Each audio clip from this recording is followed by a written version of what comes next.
Totalitarisme américain Haïti, à l'origine du tremblement de terre un essai d'armement US. Selon le contenu d'un rapport de la flotte nord russe confirmé officiellement, le tremblement de terre d'Haïti a été provoqué par l'échec d'un essai américain d'armes simulant un tremblement de terre avant que ces armes ne soient utilisées contre l'Iran. La flotte des États-Unis a testé l'un de ces simulateurs de tremblement de terre qui devait être utilisé contre l'Iran et ce test s'est horriblement mal passé et a provoqué le tremblement de terre catastrophique dans les Caraïbes selon ce qu'a rapporté récemment le site web vénézuélien de Vive TV citant des sources russes. Le président du Venezuela, Hugo Chavez, a aussi fait une telle déclaration après que cette information ait été divulguée, disant qu'un exercice US en préparation pour une tentative délibérée de provoquer un tremblement de terre en Iran avait conduit à la catastrophe mortelle en Haïti qui a fait plus de 110 000 morts. Bien que le rapport de la flotte nord russe a confirmé par des sources officielles, les commentaires sur cette information ont particulièrement attiré l'attention des médias américains et russes,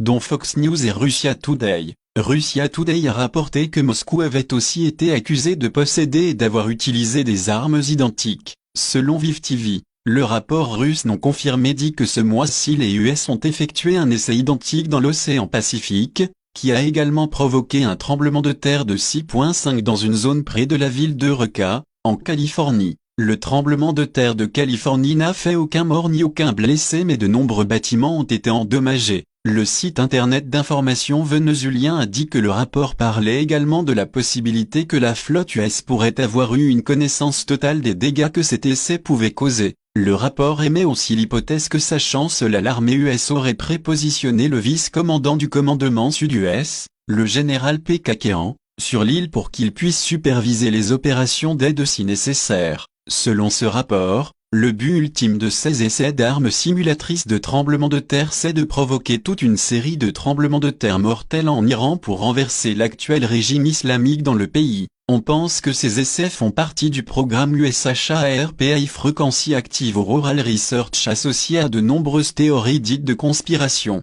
Outre de l'avoir rendu responsable de tremblements de terre, HARP a aussi été accusé de provoquer des perturbations climatiques donnant lieu à des inondations, sécheresses et ouragans. Certaines sources ont même lié le tremblement de terre de 7,5 qui a secoué la ville chinoise de Sichuan le 12 mai 2008 à ce programme. Des accusations ont été portées disant que depuis la fin des années 70 les Américains ont fait de grands progrès en matière d'armes simulant des tremblements de terre au point qu'ils utilisent maintenant des procédés se servant d'une pulsion électromagnétique Tesla de la technologie sonique de même que de bombes à ondes de choc. La Russie a accusé l'armée des États-Unis d'employer de tels procédés en Afghanistan pour déclencher le terrible tremblement de terre de 7,2 qui a frappé le pays en mars 2002. Au milieu des années 90, la Duma de l'État russe a publié un communiqué de presse sur le programme HARP, signé par 90 députés. Cette déclaration disait que les États-Unis étaient en train de créer de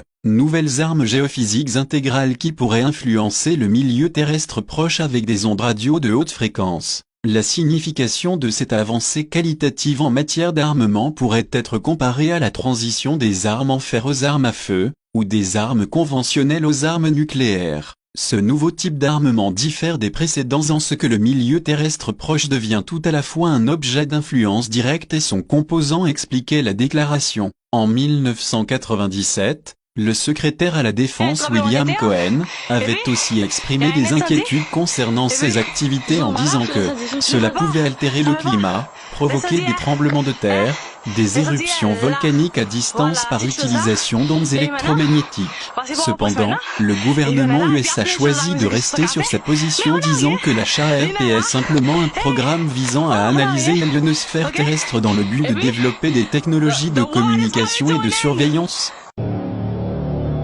Certains ont songé à dissiper préventivement la puissance des grands séismes en provoquant plusieurs petits. Et cette idée s'est concrétisée. Une machine a été construite dans ce but. Elle est née dans le cerveau des ingénieurs de l'ex-Union soviétique en pleine guerre froide.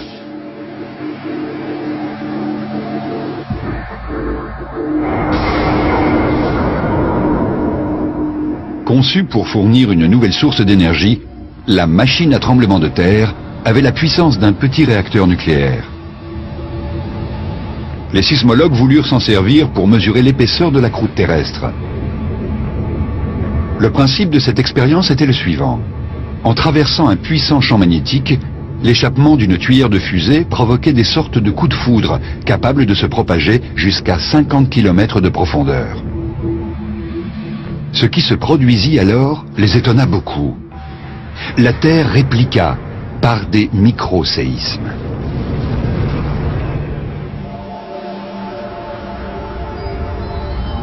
De là à imaginer qu'en soulageant la pression accumulée sous la croûte terrestre, on pourrait éviter un grand séisme comme celui qui menace Istanbul, il n'y a qu'un pas qu'il ne faudrait pas franchir à la légère.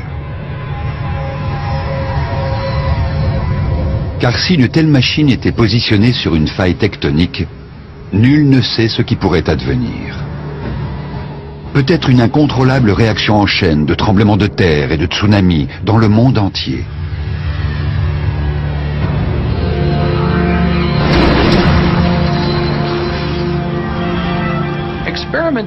Il est très difficile d'expérimenter sur Mère Nature, et nous devons être très prudents. On pourrait en fait déclencher un séisme plus important que celui que nous tenterions d'éviter. Des militaires américains ont acheté la machine à tremblement de terre à l'issue de la guerre froide. Où est-elle aujourd'hui? Nul ne le sait.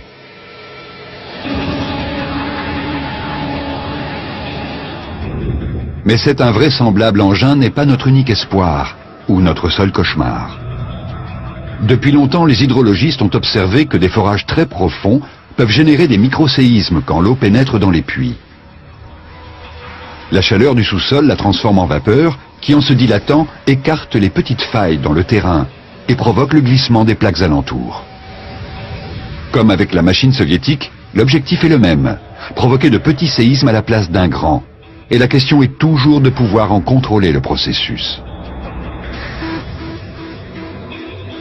Susciter les tremblements de terre n'est pas une science exacte. On pourrait très bien déclencher une catastrophe, comme celle qui menace Istanbul.